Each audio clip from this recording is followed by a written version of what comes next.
আশা করি প্রত্যেকে ভালো আছো। তো আজকে আলোচনা করব পলিটিক্যাল সায়েন্সের দ্বন্দ্বমূলক বস্তুবাদ। এই দ্বন্দ্বমূলক বস্তুবাদ সম্পর্কে আলোচনা করব। এটা হচ্ছে মার্ক্সীয় দ্বন্দ্বমূলক বস্তুবাদ। তো মার্ক্সবাদের এটা একটা গুরুত্বপূর্ণ তত্ত্ব।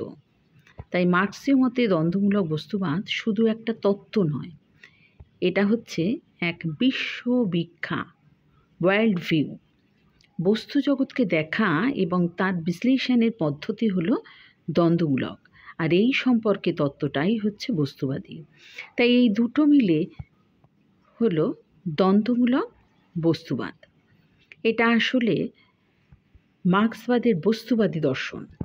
তবে এর মূল বক্তব্য প্রসঙ্গে বলি যে আমাদের জীবন সংসার বা প্রকৃতি ও পরিবেশের চারদিকে আমরা যা দেখছি সেটাই হচ্ছে আমাদের বস্তুজগৎ।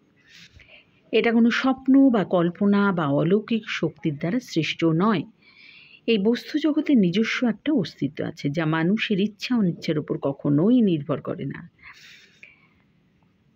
সে তার নিজস্ব নিয়মে চালিত হয়। এর বৈশিষ্ট্য প্রসঙ্গে আরও কিছু বলি, বা এর মূল তত্ত্ব হিসাবে আরও কিছু বলি, যে মানুষের সমস্ত চিন্তাভাবনা, জ্ঞান, এই সব কিছুই বস্তু জগৎকে ঘিরে তৈরি হয়।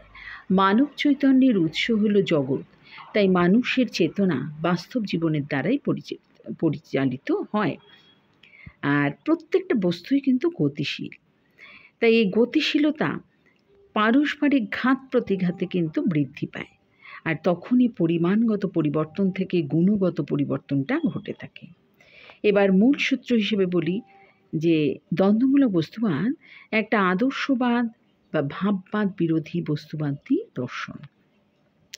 তাই এই মার্ক্সীয় দর্শনের কয়েকটা মূল সূত্র আমরা খুঁজে পেয়েছি, এবং এই সূত্রগুলো থেকে আমরা বলতে পারি যে এই সূত্রগুলো যে জটিল, সূক্ষ্ম ও গভীর, তবুও এই সূত্রগুলোকে আমরা যদি খুব সাধারণভাবে বলি তাহলে সেটা হচ্ছে, প্রথমে তো বলতে পারি পরিমাণগত পরিবর্তন থেকে গুণগত পরিবর্তন হয়। অর্থাৎ দ্বন্দ্বমূলক বস্তুবাদ অনুসারে সব বস্তুর সর্বদাই পরিবর্তন ঘটে। দ্বন্দ্বমূলক পদ্ধতি অনুসারে এই পরিবর্তন বা বিকাশের অর্থই উন্নততর থেকে ক্ষেত্রে এটা কিন্তু প্রবেশ করে। আর এইভাবে বস্তু জগতে পরিমাণগত পরিবর্তন থেকে গুণগত পরিবর্তন ঘটে। যেমন আমরা বলতে পারি যে জল হচ্ছে তরল পদার্থ। এই তরল এটা হতে তো ক্রমে সেটা কিন্তু কঠিন হয়, এবং কঠিন কিন্তু বরফে পরিণত হয়। এরপরে বলি যে পরস্পর বিরোধী বস্তুর সমাবেশ। আর এছাড়াও আছে নেতির নেতিকরণ।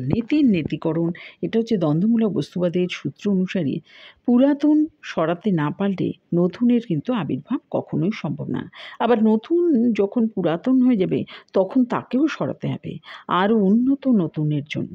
অর্থাৎ পরস্পর বিরোধী উপাদান যখন কোনো কিছুকে নেতিবাচকভাবে বাতিল করে দিচ্ছে, তারপর আবার আরও উন্নত উপাদানের কাছে নিজেই নেতিবাচক বা বাতিল হয়ে যাচ্ছে, এই নিয়ম বা ব্যবস্থাকেই কিন্তু নেতিকরণ বা অস্বীকৃতি বা নেগেশন বলা হয়। এটা কিন্তু একটা ইম্পর্টেন্ট টপিক। তো তাই আজকের আলোচ্য বিষয় হলো দ্বন্দ্বমূলক বস্তুবাদ। এটা কিন্তু পলিটিক্যাল সায়েন্সের একটি বিশেষ গুরুত্বপূর্ণ টপিক।